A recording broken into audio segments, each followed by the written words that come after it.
Un beau jour de l'été 2008, un mystérieux événement met les bureaux de poste londoniens en ébullition et provoque l'euphorie des philatélistes du monde entier.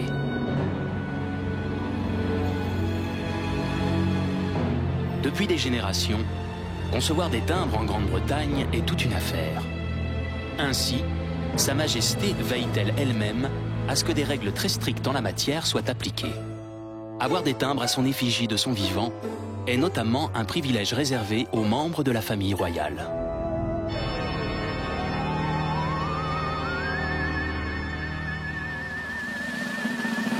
Mais voici que les traits d'un homme bravent les lois de l'affranchissement. Un homme qui, malgré sa carrière au sommet des abîmes, est en 2008 plus vivant que jamais. Christopher Lee. Des premiers films de la Hammer au James Bond, du Seigneur des Anneaux à la Guerre des Étoiles, ces rôles nous ont initiés à la peur. Et pourtant, jamais le mal n'a été si fascinant, le mystère si envoûtant et les ténèbres si élégantes.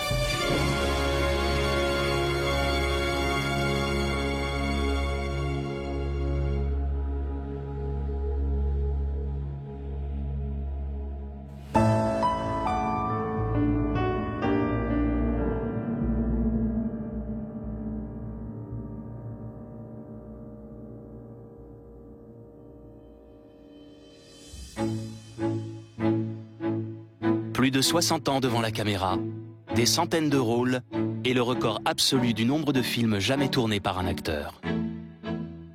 Et pourtant, rien ne prédestinait Christopher Lee à une carrière aussi éblouissante.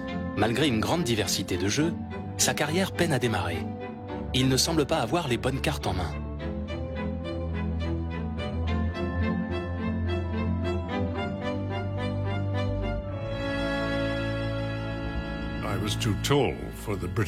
Pour les stars britanniques, j'étais trop grand.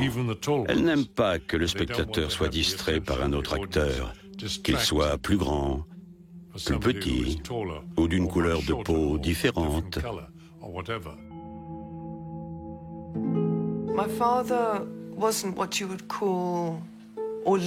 Mon père ne ressemblait pas à ce que l'on appellerait un gentleman anglais.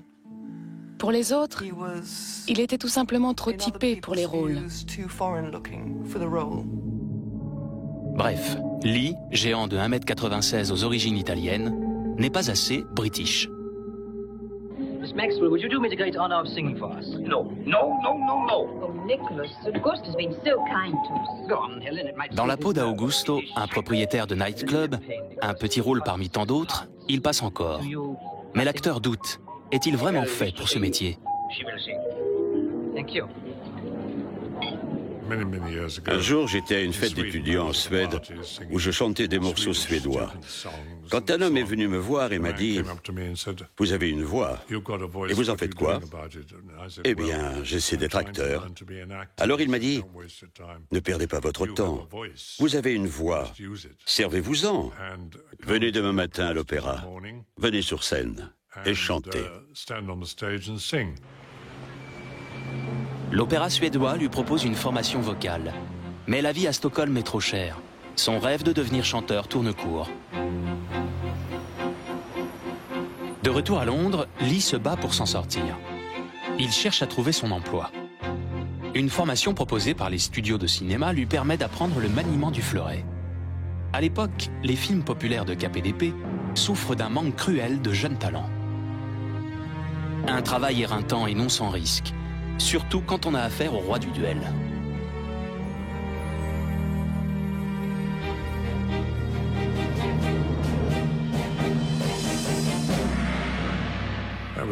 C'était Rolf Flynn qui m'a fait ça.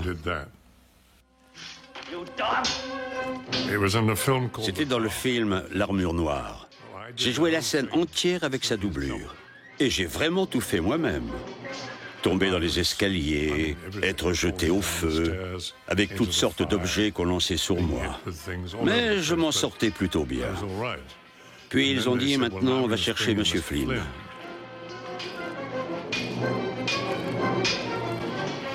Mais c'était après le repas. Et l'ennui, c'est qu'après avoir déjeuné, Errol n'était jamais tout à fait le même qu'avant le repas. C'est là qu'il a commis l'erreur. Il a touché la table en remontant comme ça, vers le haut, et au lieu de cogner contre ma jambe, l'épée est rentrée ici. Flynn n'est pas son seul adversaire à l'écran. Entre deux scènes de combat, il se lie d'une profonde amitié avec un autre acteur.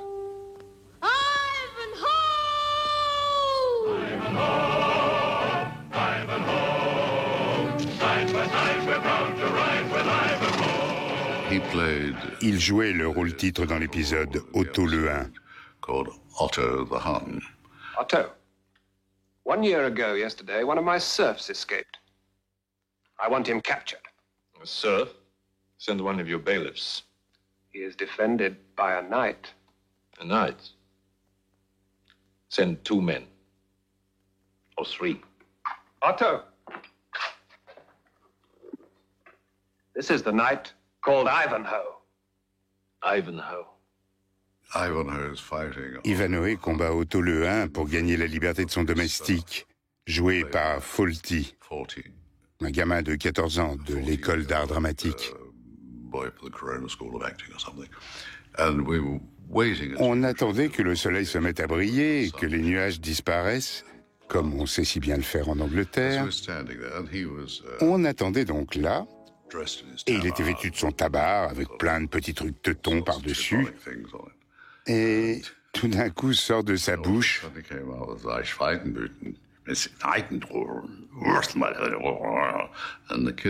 Le gamin lui dit alors, ma punaise, vous parlez allemand?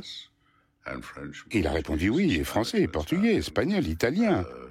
Un bon nombre de dialectes hindous et chinois. Et le gosse fait, ça alors? Des apparitions fréquentes, mais brèves dans des films historiques. Un apprentissage important pour la suite de sa carrière, car ces petits rôles lui permettent de se glisser dans la peau de personnages sombres, tels que le marquis de Saint-Évrémonde, dans une adaptation d'un roman de Charles Dickens. What has gone wrong? Pardon, Monsieur le Marquis. It's a child. It's quite extraordinary to me that you people cannot take better care of yourselves and of your children. Take that. Dad, they killed him. I know. I saw it all. Who threw that? You dogs. I would ride over all of you willingly and exterminate you from the earth. Drive on! Christopher Lee, vaincu une fois de plus, ne se contente plus de jouer uniquement devant les caméras. En 1953, il prête sa voix à la version anglaise des Vacances de Monsieur Hulot et double tous les personnages du film. Goodbye. Glad to meet you. Oh. Mon address. À 35 ans, et malgré 10 ans de carrière, Lee se considère toujours comme le grand inconnu du cinéma. Mais bientôt le vent tourne. Rencontré sur un tournage, Boris Karloff, la légende de l'horreur, le met sur la piste. Un jour, Boris m'a dit « Trouve-toi un rôle qu'aucun autre acteur n'accepterait ou ne saurait interpréter. Si tu l'acceptes et que le succès est au rendez-vous, on ne t'oubliera plus jamais. »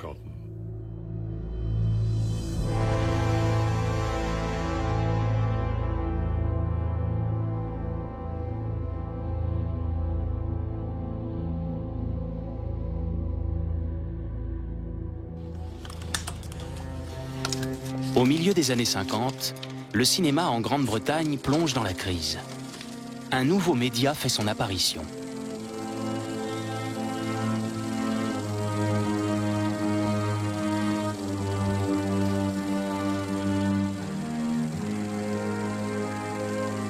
Un studio de cinéma va pourtant résister à cette crise.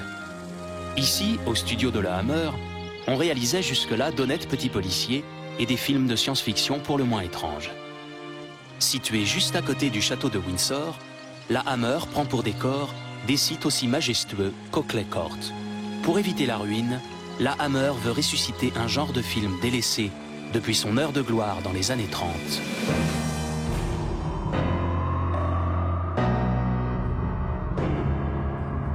le film d'horreur. Sa diffusion à la télévision étant interdite, la Hammer mise sur des images crues pour attirer les foules dans les salles obscures.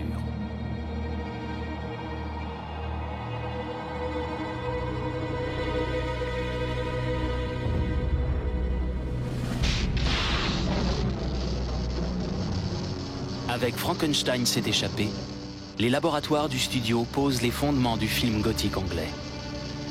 Pour le rôle du monstre, la Hammer cherche un acteur de très grande taille. Ce qui avait constitué un handicap majeur pour Christopher Lee pendant 10 ans est désormais un atout.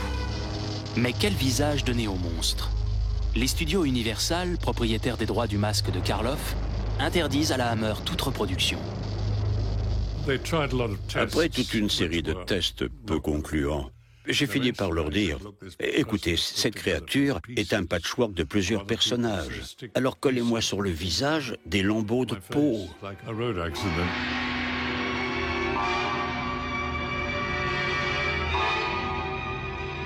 C'est une créature sans défense. Elle ne sait ni ce qu'elle fait, ni pourquoi. Elle accomplit de bonnes et de mauvaises choses. Un peu comme un enfant. J'ai toujours essayé d'orienter mon jeu pour que le public puisse éprouver de la compassion pour moi.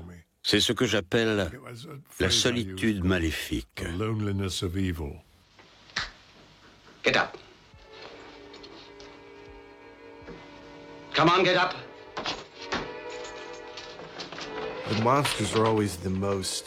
Les monstres sont les personnages les plus émouvants, et c'était à eux que je m'identifiais. Enfant, on se sent différent des autres. C'est aux monstres que l'on s'identifie. Les prétendus héros appartiennent à un monde dont on ne fait pas partie enfant. Au hasard, le villageois en colère, ou bien les gens normaux. Du coup, ce sont les monstres qui ont toujours eu la plus grande portée émotionnelle. Dans Frankenstein s'est échappé, Lee travaille pour la première fois avec Peter Cushing. Ensemble, ils tourneront une vingtaine de films.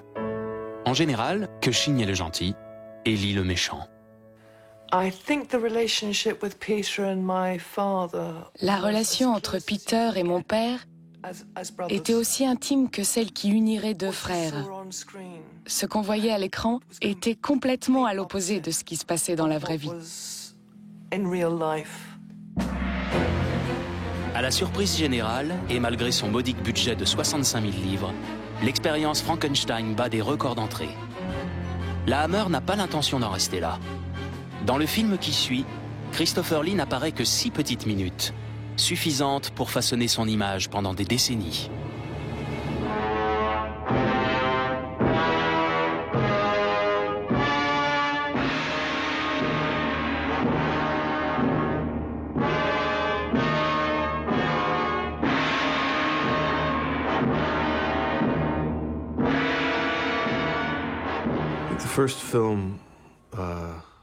Le premier film qui m'a marqué, c'était Le Cauchemar de Dracula. C'était à peu près en même temps que Frankenstein s'est échappé. J'étais jeune à l'époque et au départ, je n'avais pas compris que c'était le même acteur.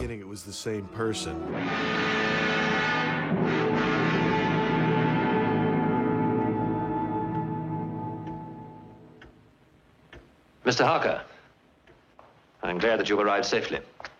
Count Dracula. I am Dracula, and I welcome you to my house.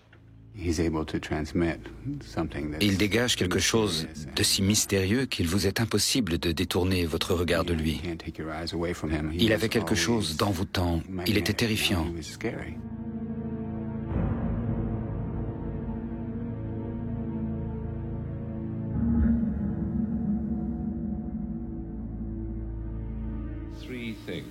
Es sind hauptsächlich 3 Dinge, die ich anwende, um Dracula zu erfinden. Zuerst muss mein Gesicht sehr ruhig sein. Kein Ausdruck.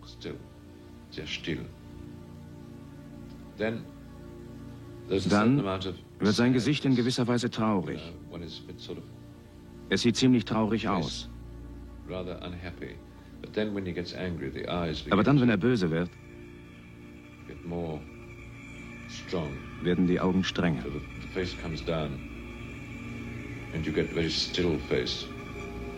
The lines around the face, the mouth, and the eyes, like that. It's the eye of a demon. Es sind die Augen eines Dämons.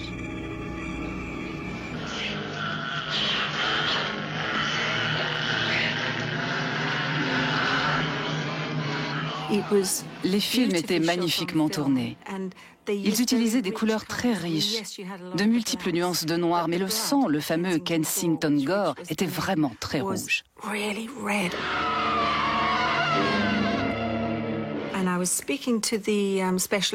Le gars des effets spéciaux sur Dracula m'a dit qu'on utilisait ce matériel car la consistance est exactement celle que l'on veut obtenir.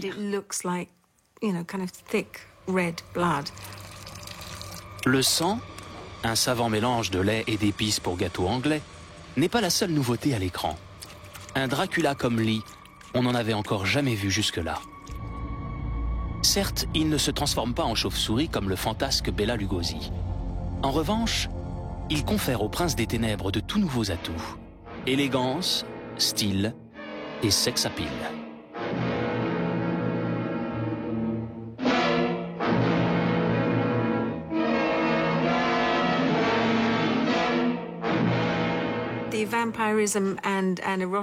Les vampires et l'érotisme, ça fonctionne si bien ensemble, c'est une sorte d'échange. Le vampire reçoit et la femme donne. C'est un fantasme ancestral. Je ne dirais pas que nous l'avons toutes, mais la plupart de nous l'avons. Ce romantisme et le fait de se livrer tout entière, c'est une chose magnifique. Ça marchait tellement bien dans les films de la Hammer et Christopher était expert en la matière. Incontestablement.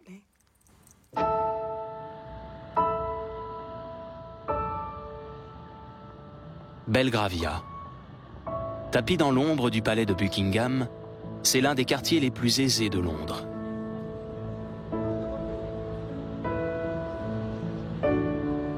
C'est ici, au numéro 51 de la Lower Belgrave Street, que Christopher Lee voit le jour, le 27 mai 1922.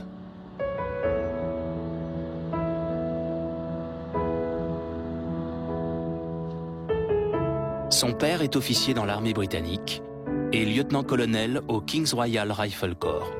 Sa mère, Estelle Marie Carandini, est une noble d'origine italienne. La comtesse est une beauté victorienne, courtisée par les peintres de l'époque. Par amour, elle est prête à un grand sacrifice. En concluant un mariage non conforme à son rang, elle perd son titre. C'est ainsi que s'éteint toute une branche d'une vieille famille issue de la noblesse européenne.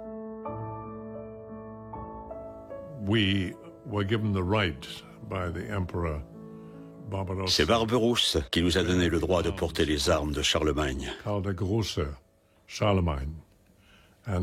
Et ça, c'est l'anneau de mon arrière-grand-père. D'ici, vous ne le voyez pas forcément.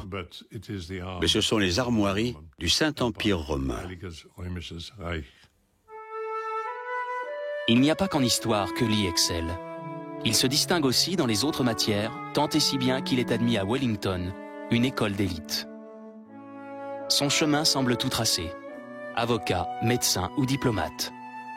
Mais le mariage de ses parents tourne mal. Son père passe le plus clair de son temps au jeu et délaisse sa famille. La mère de Lee décide de divorcer. Ensuite, ma mère s'est remariée à mon beau-père. Je devais avoir 9 ans et j'allais à l'école. J'ai dû arrêter à 16 ans, car mon beau-père aussi s'est ruiné. Ma mère s'est retrouvée seule et sans le sou avec 2 adolescents sur les bras, ma sœur et moi. Je suis allé travailler à la City en tant que garçon de bureau pour 1 livre la semaine.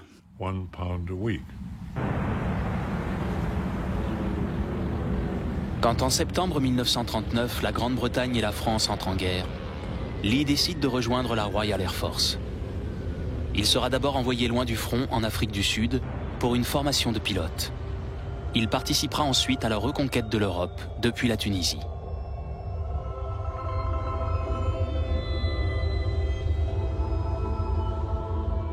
De retour à Londres, rien ni personne ne l'attend. Sa mère, désargentée, ne peut l'aider. Mais les liens familiaux subsistent encore.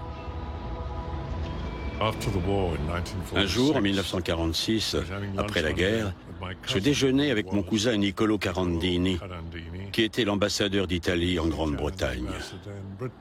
Soudain, il me dit « Et qu'est-ce que tu vas faire maintenant que tout est fini ?» Eh bien, une chose est sûre, ne pas refaire le garçon de bureau. Et là, il me dit « N'as-tu jamais pensé à devenir acteur ?»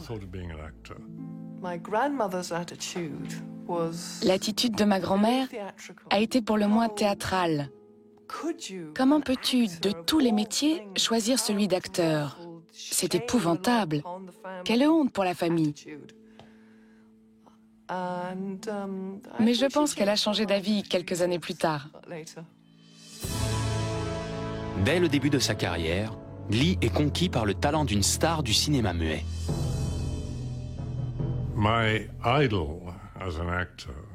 Mon idole était un Allemand, Conrad Veidt.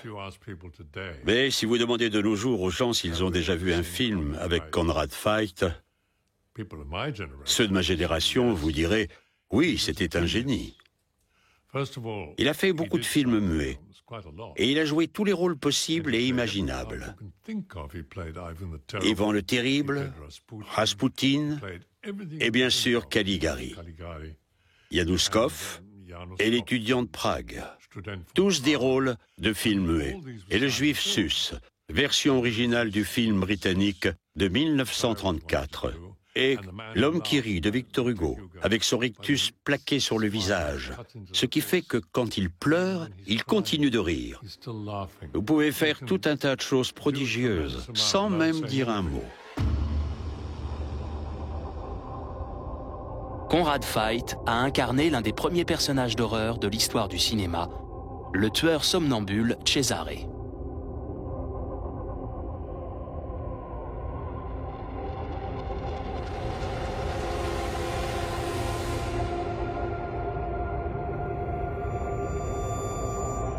Il y interprète des scènes entières avec son corps ou ses yeux pour tout moyen d'expression.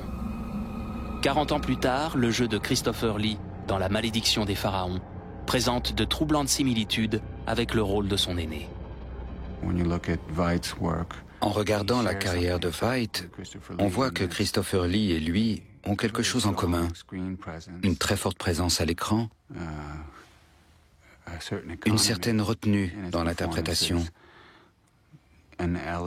parfois une immobilité très élégante. Il y a quelque chose de très hypnotique chez ces deux acteurs. Les films de la Hammer sont désormais une institution culte et insufflent une nouvelle dynamique à l'industrie du cinéma britannique.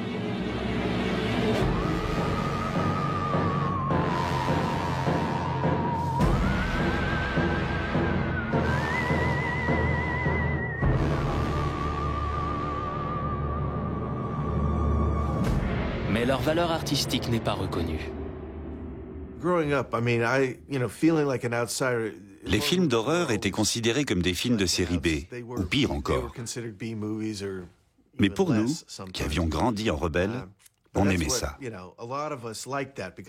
Ça représentait notre façon de sentir les choses.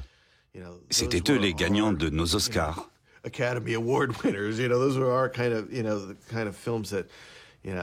Enfant, j'aurais été incapable de citer un seul film primé.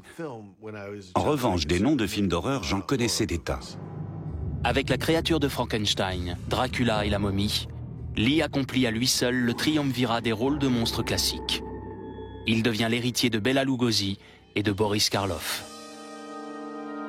Mais Lee aspire à changer de registre et ne tarde pas à se lancer de nouveaux défis.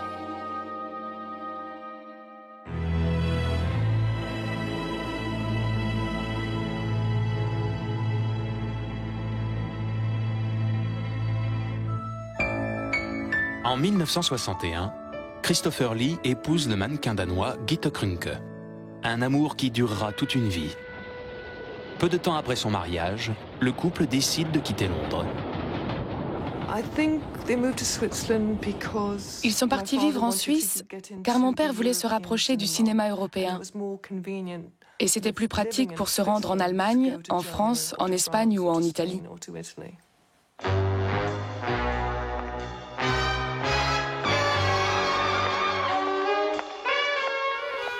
J'ai joué dans les films d'Edgar Wallace, en allemand. Le premier avec Blackie Fuchsberger, dans Le secret des narcisses jaunes. Après, j'en ai fait un autre avec Adrian Hoffen, décédé il y a longtemps. Et un autre aussi avec Marie Zamel, décédée également. C'était dans L'Orchidée rouge.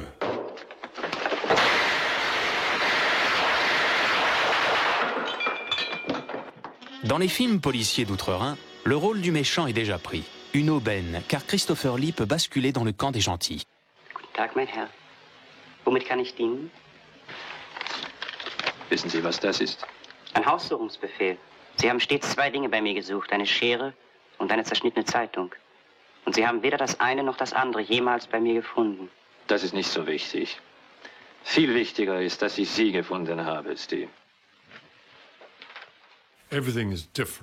Chaque pays où l'on tourne a ses particularités. Aux États-Unis, il y a plus de discipline à cause de l'argent, l'argent, l'argent. En Grande-Bretagne, on est un peu plus tranquille. En Allemagne, tout est très précis. En Italie, tout le monde gesticule, fume des cigarettes, parle dans tous les coins. Les portes du studio sont grandes ouvertes, les avions passent, les gens roulent sur leur Vespa. C'était comme ça quand moi j'ai tourné en Italie.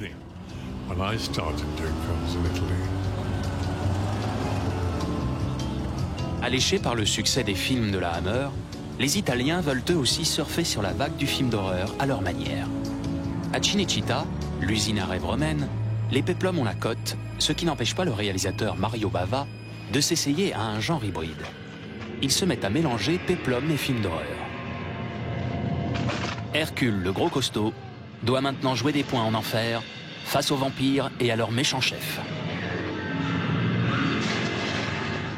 Oh Dio del male, il grande drago divora la luna. Il mio destino è prossimo a compiersi. Pour moi, Christopher Lee et Mario Bava, c'était une alliance parfaite. Un réalisateur pour qui les images avaient une réelle importance. C'est ce que j'aimais.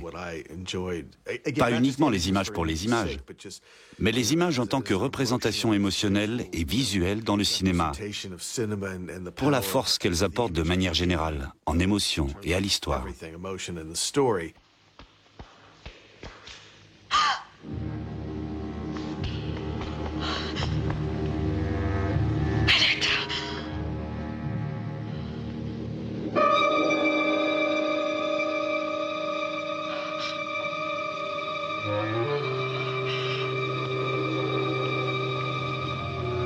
Contrairement à ce qu'il faisait dans la plupart des films de la Hammer, dorénavant, il ne joue plus les monstres humains, mais les humains monstrueux, des anges déchus, des princes des ténèbres.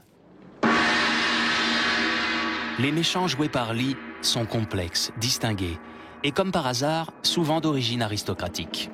Parmi eux, le docteur Fu Manchu, descendant d'une vieille dynastie chinoise, et héros diabolique de la série de films éponyme, qui débute en 1965. L'idée ici, c'était d'avoir un homme doté d'une intelligence surhumaine, mais déséquilibré, voulant gouverner le monde.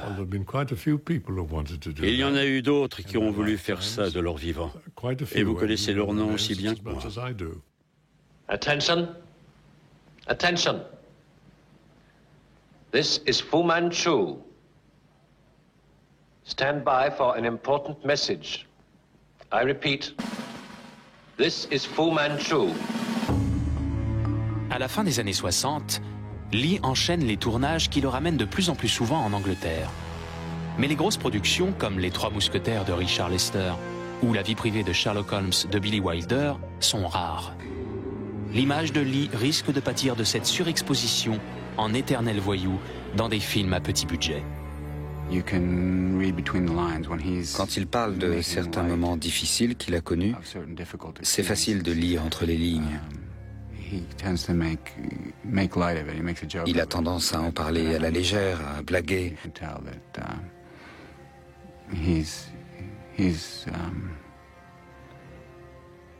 Mais derrière ça, on sent bien qu'il a dû faire face à un bon nombre de chutes et de défis. Hearken only to these delicious promptings. For no voice save that of the passions can bring you to complete happiness. And so, a smattering of roses along the thorny paths of life. Sur certains tournages, il arrive que Lee ne soit engagé que pour une journée. Il arrive aussi que les producteurs ne lui expliquent pas en quoi consiste son rôle, ce qui lui vaudra de se retrouver à l'affiche d'un étrange film érotique, sans s'en rendre compte. Dans Les Inassouvis, alors que Lee n'est censé être que le narrateur en retrait du film, un montage plus ou moins habile le transforme en voyeur d'une véritable orgie.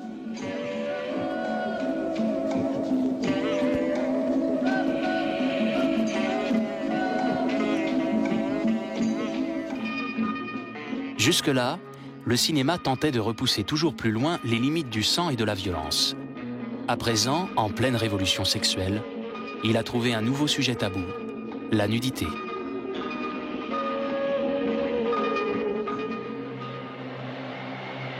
Ça faisait un moment que les studios de la Hammer sentaient le vent tourner. S'ils étaient précurseurs en matière d'horreur dans les années 50, ils risquent maintenant de se retrouver à la traîne.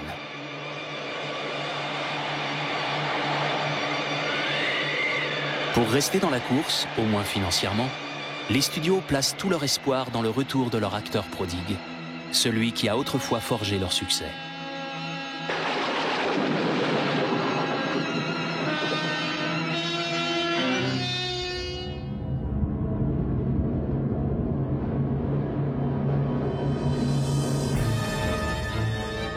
Dans le rôle de Dracula, Lee devient la manne financière des studios. Et film après film, il renaît de ses cendres. Mais la Hammer et son producteur James Carreras se fient trop à la bonne réputation des studios. Considérés comme de purs produits commerciaux, les films n'atteignent pas la qualité des versions originales. I think it's all come about by the fact that we start with a title. We think to ourselves, what's a good title? And we think, To Love a Vampire. And so then we make a poster.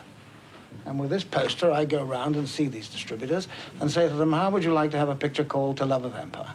And they say, oh, wonderful, when can I have it? So I say, well, perhaps we can deliver it in about 6 months' time. And I say, you want to see a script or do you want to know who's in it? And they say, no, don't bother about that. This is a Hammer film and we know it'll be all right. Les scénarios des nouveaux films sont de plus en plus absurdes et se déroulent même dans le Londres du XXe siècle, comme dans Dracula 73. Tous les prétextes sont bons pour la Hammer. L'essentiel, c'est qu'il y ait de la chair fraîche.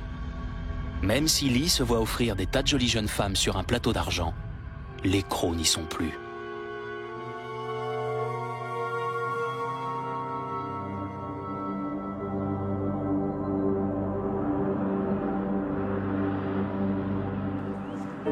Une traversée du désert, loin d'être inspirante. Lee expliquera plus tard que s'il n'a cessé d'endosser sa cape noire, c'était surtout pour que ses amis de la Hammer ne se retrouvent pas au chômage. Ce qui ne l'empêche pas de donner publiquement son avis sur ses nouveaux films. Quand un journaliste lui demande s'il lui arrive de les voir au cinéma, il répond « Je ne perds pas mon temps à regarder des navets ». Je n'ai pas choisi de devenir acteur pour être riche et célèbre.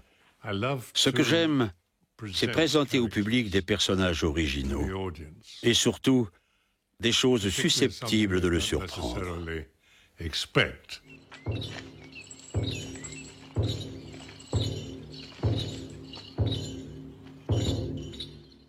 Et justement, pour surprendre son public, il est prêt à travailler sans cachet, comme en 1973 pour The Wicker Man. Dans ce film, qui se déroule sur une île britannique isolée, coutumes païennes et sacrifices archaïques ont encore toute leur place.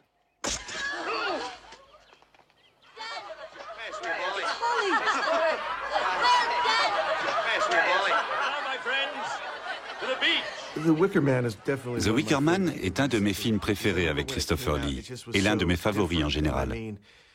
Je me souviens, quand il est sorti, c'était si différent. Tu grandis en regardant des films d'horreur et tu penses que tu as tout vu. Mais celui-ci était un cocktail tellement curieux d'horreur, de comédie musicale, de mystère, qu'il échappe à toute catégorie. Un policier enquête sur un meurtre. Il est convaincu que seul le baron de Lille détient la clé du crime. Un rôle équivoque pour Christopher Lee. séducteur et énigmatique à la fois.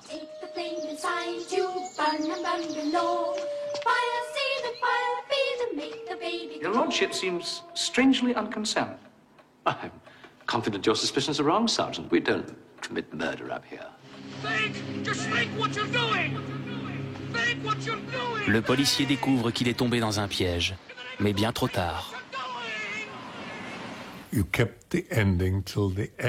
dénouement n'éclatait vraiment qu'à la fin. C'était censé produire un choc. Le film était d'autant plus inoubliable que la fin était complètement imprévisible.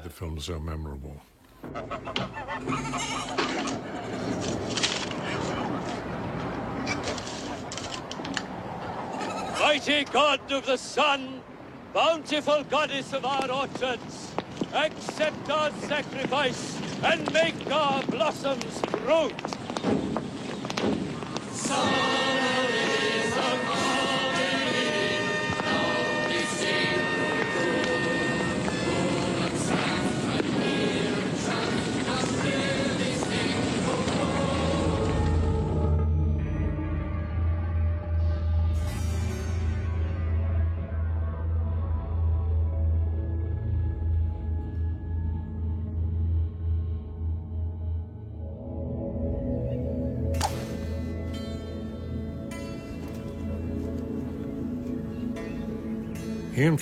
Ian Fleming était un cousin éloigné.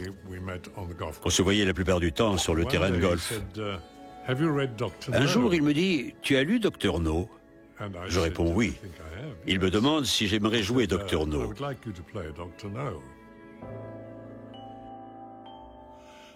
Alors bien sûr, j'étais très excité à cette idée.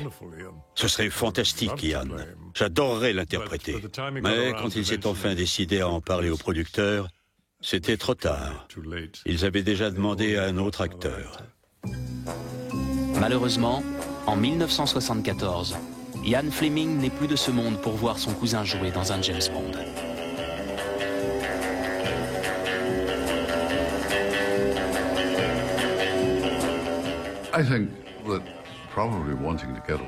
Je crois qu'il voulait sûrement s'éloigner de ses rôles de la Hammer, qui commençait à lui peser. Et un moyen idéal pour cela, c'était de jouer dans un James Bond, le rôle titre, celui de l'homme au pistolet d'or.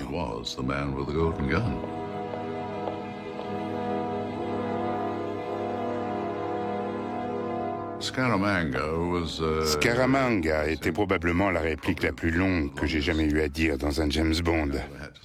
Quand on me demande si je connais Scaramanga. Scaramanga? Oh yes, the man with the golden gun. Born in a circus, father the ringmaster, possibly Cuban, mother English, a snake charmer. He was a spectacular trick shot artist by the time he was 10 and a local Rio gunman at 15. The KGB recruited him there and trained him in Europe, where he became an overworked, underpaid assassin. He went independent in the late 50s. Current price, $1 million a hit.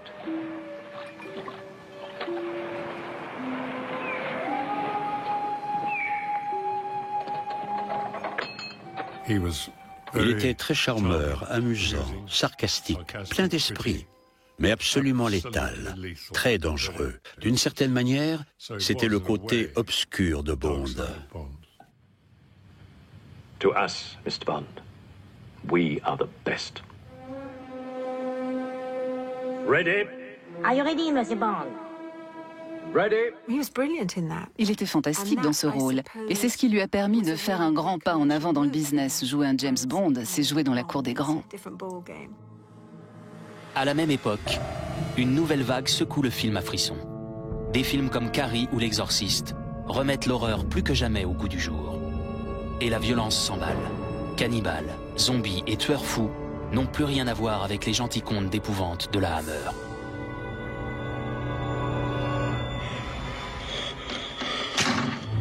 Pour Halloween, le réalisateur John Carpenter souhaite Christopher Lee pour son casting. Mais celui-ci ne veut plus tourner dans les films d'horreur en vogue.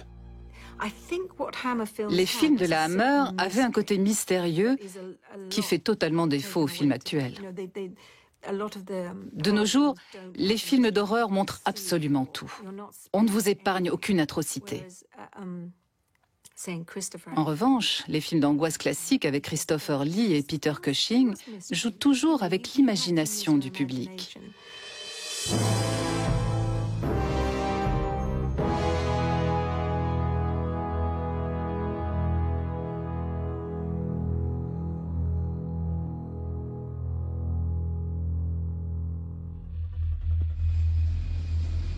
Pour n'importe quel abonné au rôle de malfrat, pouvoir jouer un méchant dans Bond est une véritable consécration. Mais pour Lee, l'heure est venue de tourner la page. Il voyait l'Amérique comme une terre promise, où il pourrait montrer tout ce qu'il savait faire, sans pour autant se cantonner toujours au même rôle. Les gens ont une image complètement faussée de mon père. Ils pensent que c'est quelqu'un de très sévère, très austère, alors qu'il a un grand sens de l'humour, très déjanté et pince sans rire.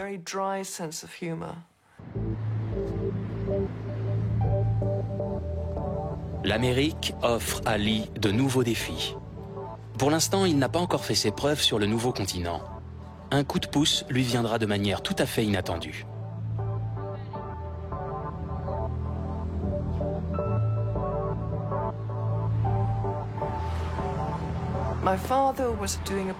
Mon père était en tournée promotionnelle quand le manager de Mohamed Ali l'a contacté et lui a dit « Vous savez, Monsieur Ali est un de vos grands admirateurs. Vous aimeriez le rencontrer ?» Mon père dit « Oui, bien sûr, j'aimerais beaucoup. » Et depuis, ils sont devenus de très bons amis. Ladies and gentlemen of Cleveland, boxing fans everywhere. Il y avait ce combat à Cleveland. Mon père était au manoir Playboy à Los Angeles, en train de suivre le match de boxe à la télé avec quelques amis. And you couldn't get two more different individuals than these two men.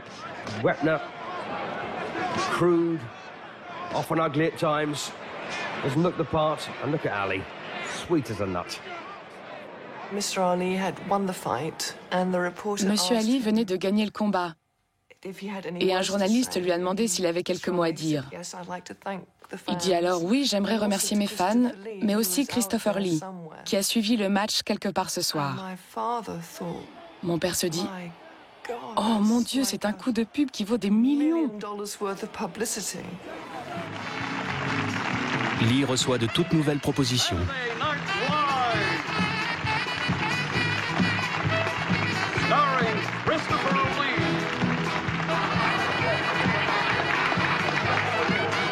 As you may know, I first came to public attention through my appearances in certain rather eerie and macabre films, but you may be surprised to learn that I haven't made one in several years. This is because I have a great deal of respect for this kind of film, and I don't think that very good ones are being produced anymore.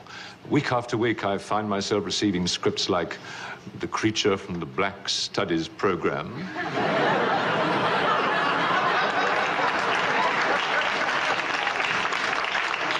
Frankenstein, Snubs, the Wolf Man.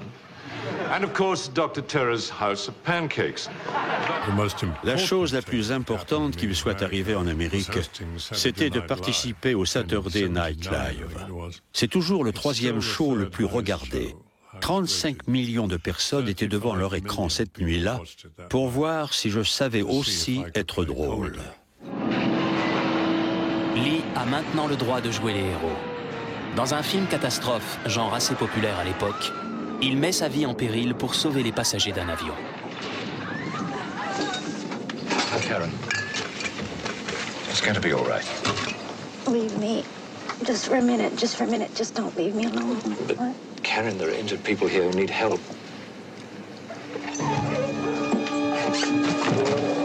En tant que méchant, Lee est mort de nombreuses fois, poignardé, fusillé, brûlé. Mais on n'a jamais autant regretté sa mort que dans Les Naufragés du 747.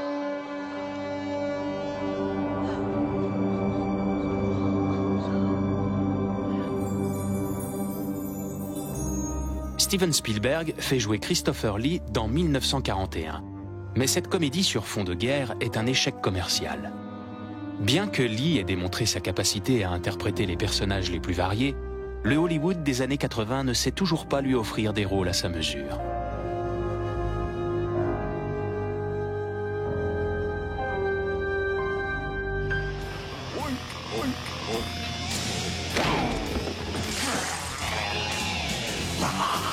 L'un de ses rôles phares dans les années qui suivent, une apparition dans Gremlins 2. Il y interprète le rôle d'un Frankenstein moderne, le docteur Catheter, sinistre chercheur en génétique.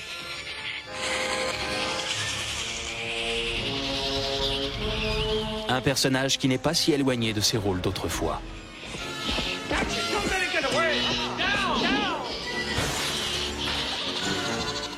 Lee revient au doublage comme au début de sa carrière, mais cette fois-ci pas seulement en anglais.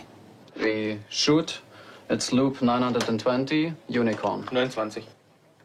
Der rote Stier hat sie für mich gefangen, eins nach dem anderen. Und ich habe ihm befohlen, jedes einzelne ins Meer zu... Oh, you see, it's much too slow. This is the problem. Do you see the difference in the number of words? It's half the number of words. Okay, let us try once more. We'll see if it's... I'll try it. Okay. Ja, fahr bitte nochmal ab. Der rote Stier hat sie für mich gefangen, eins nach dem anderen. Und ich befahl ihm, jedes einzelne ins Meer zu treiben. Komm her. Da sind sie. Da sind sie. Sie gehören mir allein. Au début des années 90, Lee travaille plus pour la télévision que pour le cinéma. On oublie vite ceux qui disparaissent du grand écran. À tel point que personne ne s'offusque de cette annonce, publiée dans la très sérieuse base de données cinématographiques Cinemania. Christopher Lee, né le 27 mai 1922, décédé le 31 mars 1993. Il s'est avéré plus tard qu'il y avait eu confusion avec Brandon Lee, qui a connu une fin tragique sur le tournage de The Crow. Lee, sans se laisser perturber, va tourner loin des studios occidentaux à Karachi. Un film qu'il estime comme son plus important. Dans Jinnah, il joue le rôle charismatique du fondateur du Pakistan. The Muslim League has proved, in the eyes of the world, our right to represent the Muslims of India. Ironie de l'histoire, quand la population pakistanaise apprend que son grand dirigeant est interprété par l'ancien Dracula, il y a des protestations et même des menaces de mort. Le film ne sera jamais diffusé sur grand écran. Mais Lee, une fois de plus, attire à nouveau toute l'attention. C'est curieux. Je me souviens quand j'allais tourner Sleepy Hollow. Je voulais engager Christopher Lee. Alors je me suis renseigné auprès de quelques personnes qui m'ont dit « Mais il est mort ?» Je leur ai dit « Attendez, non, c'est pas possible, j'en aurais entendu parler. » Jouer dans Sleepy Hollow aux côtés de stars comme Johnny Depp va constituer un véritable comeback pour Lee, rarement vu dans l'histoire du cinéma. Sleepy Hollow était une sorte d'hommage au film de la Hammer. Et dès le début, je me suis dit que ce serait génial de l'avoir pour donner le ton du film. There is a town upstate, 2 days' journey to the north in the Hudson Highlands. It is a place called Sleepy Hollow. Tim Burton et tous ceux avec qui j'ai travaillé disent la même chose. Même si on ne s'est jamais rencontrés, comme on a grandi en regardant vos films, on a l'impression de vous connaître tellement bien.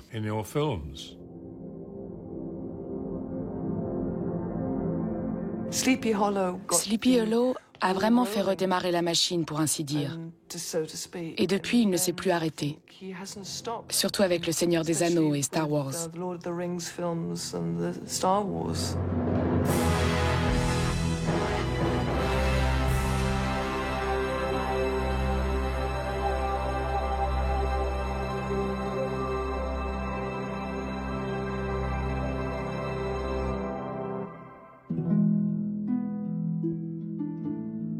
Cher Christopher, c'est un émerveillement de te voir donner vie à Saruman. J'estime beaucoup le relief et la complexité que tu donnes à ce personnage. Peter Jackson.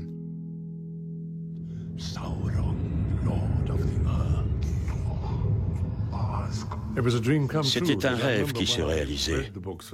Car je me souviens, la première fois que j'ai lu le livre, je me suis dit « Ah, quel film ça ferait, bon Dieu! Ce serait fantastique !» Mais à l'époque, dans les années 50, c'était impossible. Les images de synthèse n'existaient pas. Donc, impossible.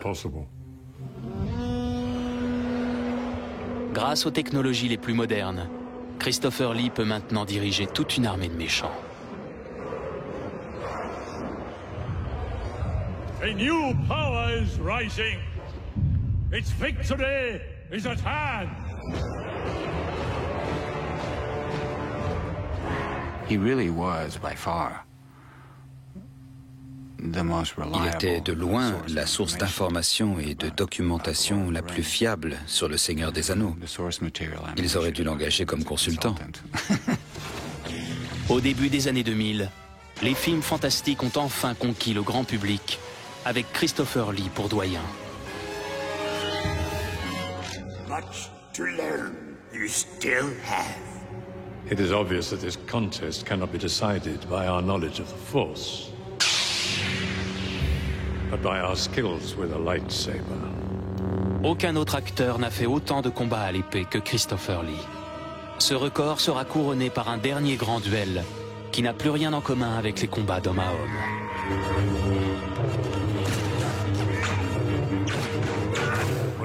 Quand j'ai tourné le fameux combat avec Yoda, il n'était pas là. Quand vous jouez une scène avec seulement face à vous un écran vert ou bleu et ce qu'ils appellent des pixels, vous êtes tout seul.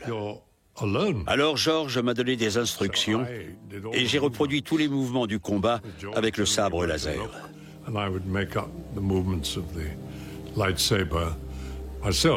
C'est devenu une scène de combat culte. Il n'y avait rien sur place, personne avec moi sur le plateau. Pas d'acteur. C'est sûr que c'est beaucoup plus facile si vous avez quelqu'un en chair et en os en face de vous.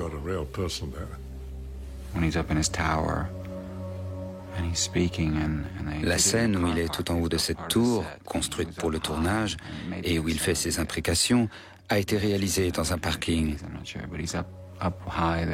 Il était tout en haut. Il y avait beaucoup de vent ce jour-là, comme souvent en Nouvelle-Zélande. C'était un jour ensoleillé, il commençait à faire chaud. Et lui était tout là-haut dans son costume. On aurait dit un acteur de 20 ans un peu énervé par ses manches et ses cheveux qui volaient au vent. C'était fascinant de l'observer dans une situation si insolite. Vous êtes dans un parking, lui là-haut avec le vent qui souffle, entouré de voitures, de gens, de bâtiments qui n'ont rien à voir avec le film. Et toute l'équipe autour de nous qui le regardait, c'était absolument fascinant. Une nouvelle période de ma vie a commencé. J'étais déjà passé du statut d'acteur connu auprès de ma génération à celui d'acteur connu auprès de jeunes de 25 ans qui m'ont vu à la télé ou sur VHS. Mais les tout jeunes ne me connaissaient pas. Maintenant, je peux dire que même ceux de 6 ans savent qui je suis.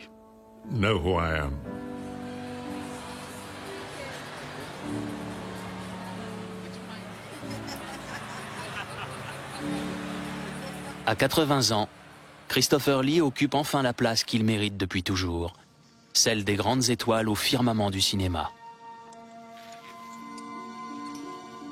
Willie. Hi, Dad. All these years, and you haven't flossed.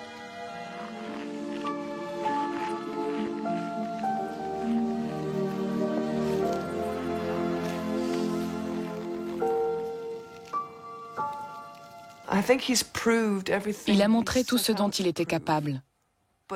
Mais il veut toujours aller plus loin, apprendre toujours plus.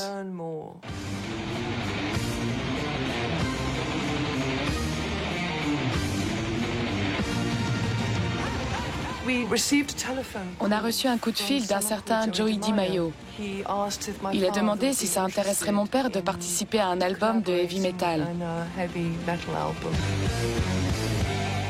Comme mon père ne connaissait pas vraiment ce genre de musique, il en a fallu du temps pour le convaincre.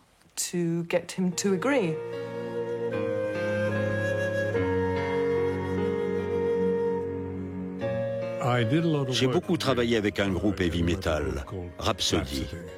Bizarrement, tous des Italiens. Et j'ai chanté ce morceau.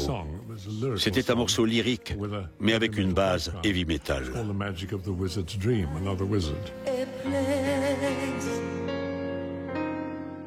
Bien sûr, à l'époque, c'était quelque chose de tout à fait nouveau pour moi. Mais je suis toujours en quête de nouveautés. Et maintenant, on commence à me voir comme un chanteur de heavy metal. I know it is my fate, bound to aliens old tale. I'll be always there, fighting the ancient sin. In this eternal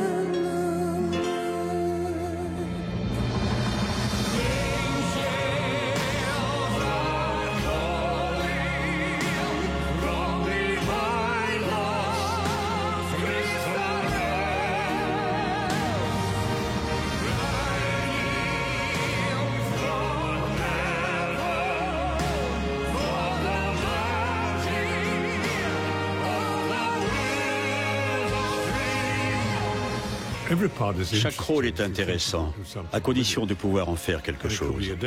Même si ça ne dure qu'un jour ou deux, une semaine ou un mois.